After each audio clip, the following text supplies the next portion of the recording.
नाज़रीन किराम,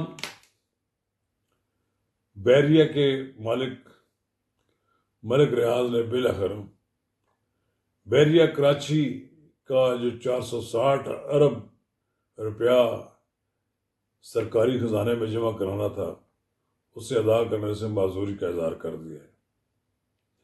नाज़रीन किराम, ना तो हम ये वीडियो मलिक रियाज के हक में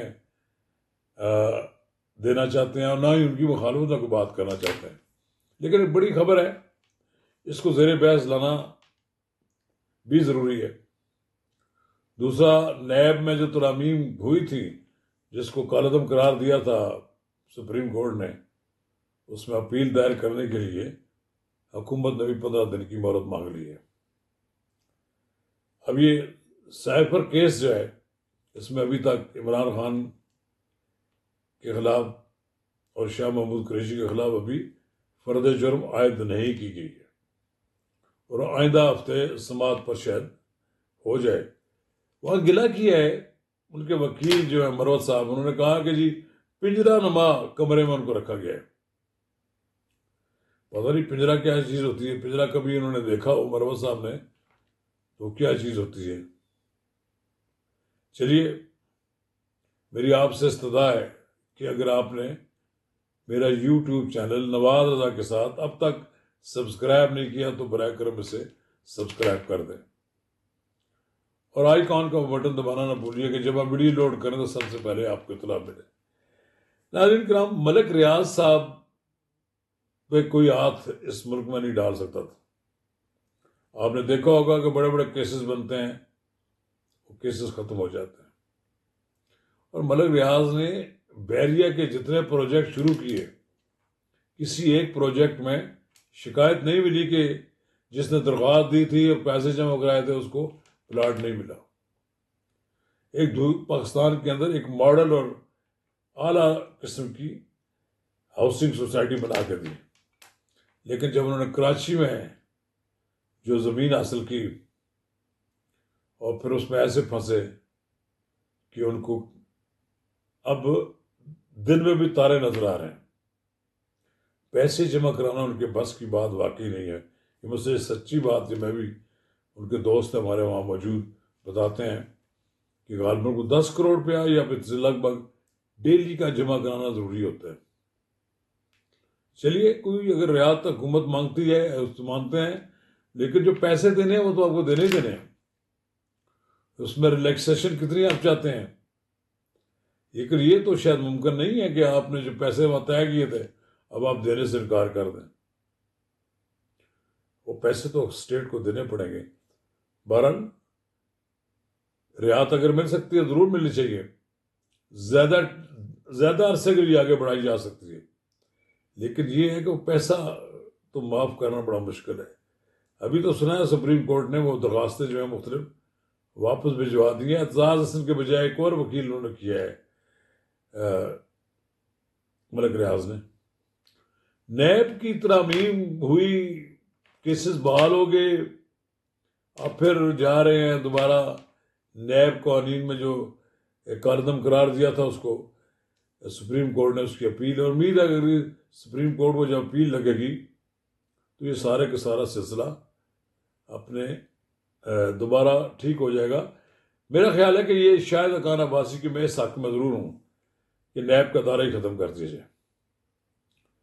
इसके लिए जो केसेस बनते हैं वो मुतल्लिका अदालतों में बने, ऐसी उनमें कानून साजी हो कि कोई किसी के खिलाफ अगर कोई करप्शन का केस बनता है उसके लिए लिमिट मुकर्रर की जाए कि 10 दिन, 15 दिन, महीना, 2 महीने की टाइम हो कि उसकी ज़मानत भी हो जाए और फिर उसके बाद या ज़मानत कैंसिल हो जाए या फिर ये है कि केस का फैसला हो जाए। केस साला साल न लटकाया जाए। लोग केसों में साला साल उलझे रहते हैं और उनकी रिहाई या उनकी बरीयत नहीं होती, लेकिन नैब को केस साबित नहीं करता। नैब के लोग को मैं बदनीयत लोग बहुत ज़्यादा है, बददियानत लोगों की एक बहुत बड़ी तादाद है। अब इसमें जस्टिस नासर जैसे अच्छी शोहरत के लोग गए हैं, امید ہے کہ وہ لوگوں پر بھی ہاتھ ڈالیں گے جو نیب میں 25 سال سے ہیں اور انہوں نے اپنی جائیدادیں اور اپنا سب کچھ بنا لیا ہے۔ یہ نیب کا دورہ واقعی ختم ہونا چاہیے۔ اسے پولیٹیکلی لوگوں کو ان کے بازو مروڑنے کے لیے استعمال کیا جاتا رہا ہے۔ میرا خیال ہے کہ پاکستان میں اگر کوئی کرپشن کرتا ہے تو اس کی سزا کا ایک فریم ورک کر دیں کہ یہ اتنے عرصے میں اس کا فیصلہ کر دیا جائے گا، اور پھر دوسری اپیل اس کی ہائی کورٹ میں اور تیسری سپریم کورٹ میں، اس کے لیے بھی مدت مقرر کی جائے کہ لمبا نہ ہو، اس کے لیے ججوں کی تعداد زیادہ بڑھانی چاہیے، تب بھی کوئی فرق نہیں پڑتا۔ لیکن لمبی تاریخیں، لمبے ایک طویل عرصے تک لٹکائے رکھنا، یہ بھی مناسب نہیں ہے۔ تو جہاں تک میں پہلے بھی کہہ چکا ہوں، سائبر کیس تیز رفتاری سے اپنے منطقی انجام کو پہنچے گا۔ اب یہ ایک ہفتے کی آگے چلا گیا ہے تو لگتا ہے کہ جو عمران خان نے جو مذاکرات کے لیے کوئی ایک وفد بھجوایا ہے صدر کے پاس، اور شاید کوئی تجاویز بھجوائی ہیں، تو شاید اس لیے یہ فرد جرم پہ نہیں آئی، تو ایک ہفتہ کے لیے آگے چلے گی۔ ممکن ہے کہ اگلے ہفتے تک کوئی پیش رفت نہ ہوئی تو یہ فرد جرم عائد ہو سکتی ہے، کیونکہ عمران خان صاحب برے پھنسے ہوئے ہیں۔ انہوں نے ایسے کام کیے ہیں کہ اپنے لیے ایسے سیاسی گڑھے کھودے ہیں جہاں سے وہ نہ نکل سکتے ہیں اور نہ ہی انہیں نکلنے دیا جائے گا۔ وہ ایسے پھنسے ہوئے ہیں کہ ان کے لیے بڑا ممکن ہی نہیں ہے وہ کہیں اپنے آپ کو بچا کے لے جائیں۔ یہ لوگوں کے لیے گڑھے کھودتے انہوں نے اپنے لیے گڑھے کھودے ہیں۔ اب اس کا نتیجہ تو یقیناً انہیں بھگتنا پڑے گا۔ خان صاحب یہ جنگ ہار گئے ہیں، یہ مان لینا چاہیے انہیں کہ اس جنگ کو انہوں نے کنورٹ کیا اپنے طور پر اسٹیبلشمنٹ کے خلاف، یہ سب سے بڑی ان کی غلطی تھی۔ وہ اگر 10 اپریل کی رات کو ہونے والی پارلیمنٹ کے اندر شکست کو قبول کرتے اور اگلے روز وہ پارلیمنٹ میں اپوزیشن بینچوں پر بیٹھ جاتے تو آج ان کی سروائیول ہوتی، وہ جمہوریت پر یقین ہوتے ہیں۔ انہوں نے ایجیٹیشن کیا، اور پھر ایجیٹیشن کا رخ انہوں نے سارے کا سارا رخ انہوں نے اسٹیبلشمنٹ کے خلاف کر دیا۔ پھر اسٹیبلشمنٹ بھی انہوں نے خیال ہے کہ فلاں کو میں آرمی چیف نہیں بننے دوں گا، فلاں کو میں یہ کر دوں گا، فلاں کر دوں گا۔ وہ سارے خواب بکھر گئے۔ خان صاحب کو پتہ ہونا چاہیے تھا کہ آپ اتنے تگڑے اور اتنے مضبوط تو ہیں نہیں کہ اپنی مرضی سے آپ اپنی اسٹیبلشمنٹ بنا لیں۔ وہ جب لوگ آپ کے پیچھے تھے وہ ان کا بھی کسی نہ کسی بات کو بندوبست ہو جائے گا، بچ نہیں پائیں گے وہ۔ انہوں نے بڑی کرپشن کی ہے، بڑی لوٹ مار کی ہے، انہوں نے پاکستان کی اسٹیبلشمنٹ کو تہس نہس کرنے کی جو کوششیں کی ہیں وہ بچ نہیں پائیں گے۔ تو خان صاحب چلیے دیکھتے ہیں آپ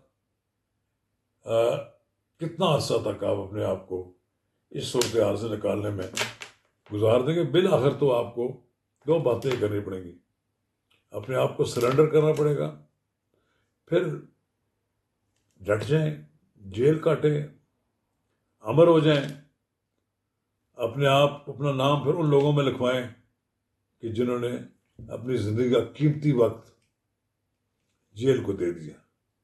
اگر یہ آپ کے لیے ممکن ہے اور آپ برداشت کر سکتے ہیں تو پھر آپ بڑے لیڈر بن جائیں گے، تاریخ میں آپ کا نام ہوگا۔ ورنہ کمپرومائز کریں گے تو پھر نہ آپ کا نام رہے گا، نہ آپ کی نیک نامی رہے گی۔ لوگ بلا جاتے ہیں ان لیڈروں کو جو وقت کے جبر کے سامنے کھڑے نہیں ہوتے۔ شکریہ۔